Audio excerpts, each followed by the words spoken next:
I'm Nan McKay, and I would like to introduce you to Michel Buthion, who is considered a very fine food and wine aficionado, not just in Oklahoma, but around the globe. Other ventures have included turning a vintage theater into a dining and event center, building and managing the first boutique hotel food and beverage concept in the city, taking over a favorite Italian eatery in town, and finally, developing and managing that long dreamed of McClintock Saloon and Chop House in Stockyards City. At the same time, La Baguette Bistro has grown into a full bar and dining room, anchored by their own butchery, bakery, and fine wine store. So, welcome, Michel Buthion. Well, thank you. Now, where did you start and how did you arrive at this spot in your career? Well, my as I came to Oklahoma 41 years ago, I was in my parents was in either a restaurant or food store, and so I always like to do that. I start working in France in Paris, uh, and then I moved with the University of Oklahoma. We came to Oklahoma in Norman just to check out the school and such, and that was in '79. And at the time, the life was pretty grand here in Oklahoma with the oil boom and everything. And I met this charming student, and we got married. And now after few restaurant and such, I have four beautiful children, and I stay around and I developed different concepts in the restaurant industry. We took different people around the world. I did different projects in South America, and now we are a different issue in our life, like everybody else, and we just have to deal with it right now. Well, let's talk about your decision to be where you are. Now, every decision really kind of takes you one direction or another. Is there a decision in your life that most influenced where in your life you are today? Well, I'm not sure. That's a good question. Well, I am here because I always want to have, in the restaurant business, I was trying to influence my children. They all work while they're going to school at different restaurants. And I always want to be in the restaurant business. So I ended up in Oklahoma, and here I am now. You know, a lot of people want to go into the restaurant business. You hear people say that a lot, but it often does not succeed. So, what makes a restaurant succeed or not succeed? Well, you're right. You hear that a lot. We have a lot of people thinking they can cook a great meal or make beautiful cocktail. I say, oh, that's what I want to do. But they forgot the number one thing to open a restaurant or any industry. First, it's a business. You need to learn it's a business, and with the business, a lot of things come up with the accounting, the payroll, the insurance, and pay the tax sometimes. Probably not paying the tax is probably a number one failure in our restaurant industry. So, you need to learn. I understand that is a business, and whatever you go inside the business, it's your choice to adjust to the kind of service you want to add. But the hospitality business, you have to spend a lot of hours with, yes. So, it's not just being a good cook or being a good chef that makes the restaurant succeed or fail, right? Oh, absolutely. Like a chef is maybe a title, but it's really a chief. You need to A chief, he not only teach the staff the menu he like to serve, he need to direct them, create a menu, create all the sanitation regulation, all that, and he need to be there behind the stove with them. And that is a great start if you want to have a successful restaurant. So your brother does a lot of the cooking? Did I hear you say that at some Yes, point? yes, yes. Alain is a chef. He's back of the house and more or less from the house. So no matter what, we go to another, we open another restaurant. We remain those two things. I'm the administration, the business part, and he's the operation kitchen part. That makes for a good partnership because usually people are better at one thing than another. And to do everything, both of those, would be very hard. Yes, well, that's why there is some great restaurant where actually a couple will do that, split the Mm. job, or two friends. But in many times, the good friend end up sour deal, Um, but of course, now, as we all know, there's a lot of partnerships, some investors, or some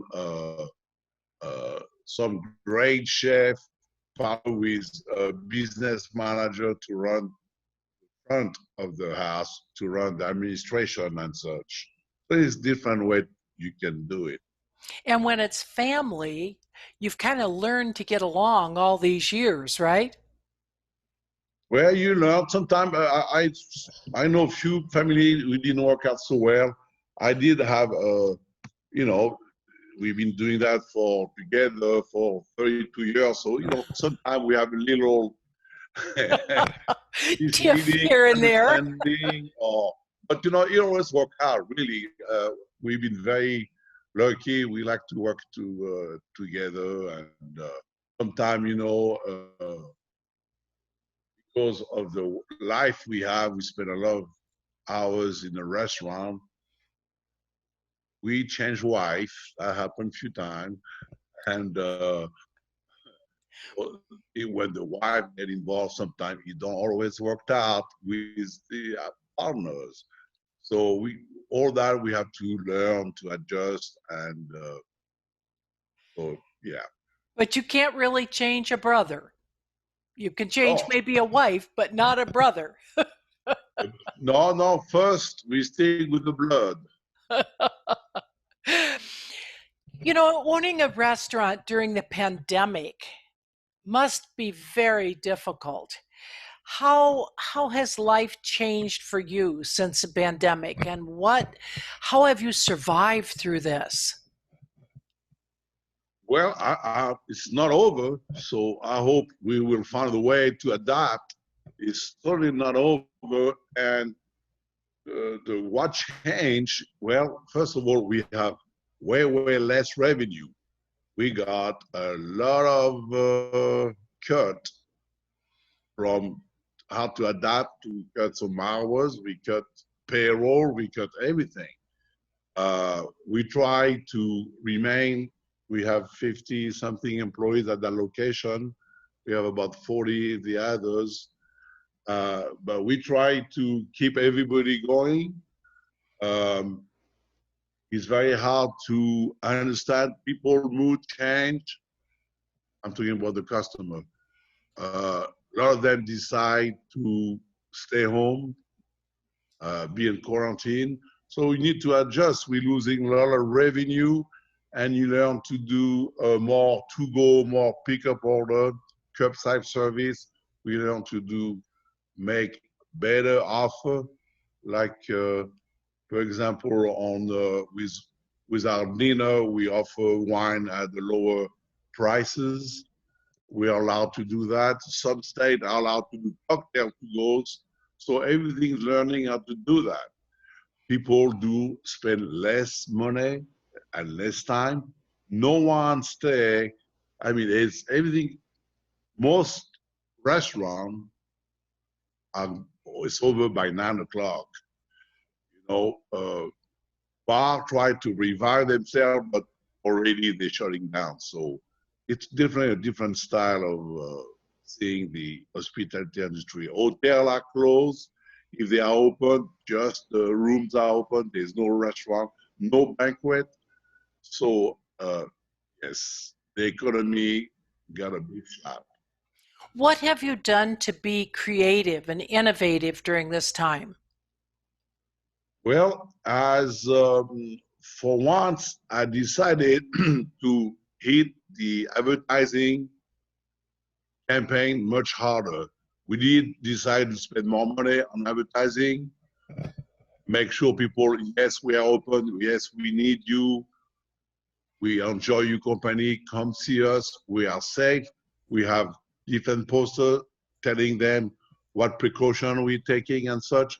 But we did an advertising campaign which worked very well, by the way, for different offer, or just to remind people here. We did some great package to go. We did family package for, if family want a dinner without spending a restaurant price, we give them those to-go package. That did work very well. Also, when everything was shut down, I did a virtual happy hours live on Facebook, and that lasted 40 days, so 40 nights. Every night I was doing a virtual happy hours, showing a cocktail, show them how to make it, create something with it, and every time it was a different environment, it was a different costume. I have different scenery. It was kind of fun to do it, and it got So people. give me an example of some of them that you did. Well, for example, at one time I was in the middle of the lake and I was rowing and I have a shotgun. I was dressed up as a gentleman hunter, duck hunter, and so I put the gun down to make a cocktail and such. Another time I was looking for a morel mushroom in the woods and I got lost, and I was dressed up accordingly, make a little fire, drinking, making a quick cocktail. Another time, I was a DJ. I went to a nightclub and I was a DJ in disguise, and we did a cocktail as well. We did a little move dancing. I did hunting in the Black Forest, for example. I was dressed up in my leather shorts and hat and pipe. I was in my bathtub as a pirate. I went pretty crazy. I was on the roof. I was a cowboy on the roof. I did little scenery and my suit, all dressed up, in a Western outfit. So every night was different. So did you record any of these? But it's live, so you can still see them on Facebook Live. If you go under Baguette Bistro and scroll down, you'll see all of them. Oh, that would be fantastic. But And it was not rehearsed. It was not. It was just. It just came out whatever. So sometimes I have couple of minutes to get ready. Sometimes a couple of hours. But sometimes it was very fast. So it was just to people realize it. and I Be could learn here. to make 40 different cocktails. Yes, and Woo! because of that, with Carol, we're gonna publish a book. What did we do during the pandemic? So we're gonna have 40 cocktail. A lot of them was kind of classic cocktail. Some was a little twist. I was one of them was I was the top. I was on the catwalk of the stockyard with all the cattle above. That was interesting. But because we did that with the phone, so it was not a big setup. It was an iPhone, so sometimes the wind was on the way, but we didn't want to make a big production. Well, it sounds like you had a lot of fun. Oh yeah, but the next day I hear people from different countries. That was a lot of fun. We did few thousand at the time, so it was great response. But mainly, it kept our customer aware. I was remind them that we'll be open. Uh, Even we were closed, I announced that I'd be open for a few hours to come pick up this and that. So I let people know that. I let people know that we want them to be safe, but yet to give us some thinking about coming to see us as soon as it's over. And that did work. So we did like that. That was very creative. You know, how many people would think of something like that? That was fantastic. So, what are your fears going forward? What's your biggest worry? My biggest worry, well, it's if everything shut down again, that'd be very hard to come back from another, shutdown. Uh, Gladly, we got a lot of help from the government, from the PPP employees pay, paycheck to the SBA loan. That was great help. And but I don't know how many restaurants can handle another shutdown, and that's very, very scary. The worst part is the attitude of a lot of employees are kind of scared because a lot of restaurants are shutting down because if you got the virus, you have to quarantine yourself. You have to be 2 weeks locked down. So the whole restaurant have to shut down. I mean, already we know plenty of them have to shut down because the employees got sick. So that is very scary because we don't know what's going to happen from that. And if the public heard that your restaurant shut down because the employees are sick, they are not coming back, even Yeah. after you open. I mean, it's all the way people think is amazing. Now it seems like outdoor restaurant will be more and more accepted, even if it's much warmer. People will add, just like in other country, other continent, more outdoor dining. They've been more respectable to that. But people will start to dine much earlier. Right now, they do not stay late. No one stay late. And tell all the street from Texas, Oklahoma. That's why we've been traveling. Florida. It's terrible. So somehow we need to learn how to revive that. Do you have room to expand outside? Yes, we are also on the work to do an outdoor, um, not a food truck, but something like an outdoor concession with little bistro table and chairs and offer less uh, expensive food. You're more uh, pick up orders and snack and beer and wine, but make it outside because we have a lot of requests to eat outside, but we're not really set up for it. So we are on the plan to do that in a whatever time need. Well, you just have to be creative, don't you? I mean, I think that's what's helping you survive is that you have a lot of creativity.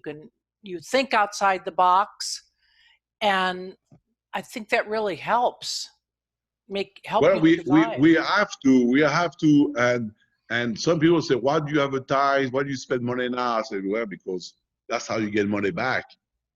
So I did spend more than usual the money on advertising, but it paid back. We because other I noticed that other restaurant closed, the clientele start after hearing from us start to come and really try us and come back, and so we did have that. We have a lot of new customers. And I would think that loyalty, building up loyalty, is really important in the restaurant business. Is that true? Oh, absolutely, absolutely. We have customers for like I said, for the last 30 years. We know the whole family. We know We have a lot of travelers from other states come to us every year. I mean, from everywhere we have people, and we always have some great review from that. And once a year, you have been leading a wine tour, haven't you, for your loyal fans to France? And then, Yes, we have since '98. We've been doing a tour from in some wine country. Obviously, France was have a lot of wine country, so we repeat France a lot, but we mix it with Italy, you know, Germany, Austria. But we also went to Argentina, Chile, Uruguay. Uh, we've been, you know, it's been fun. It's been fun, and this one, very sadly, this year we canceled.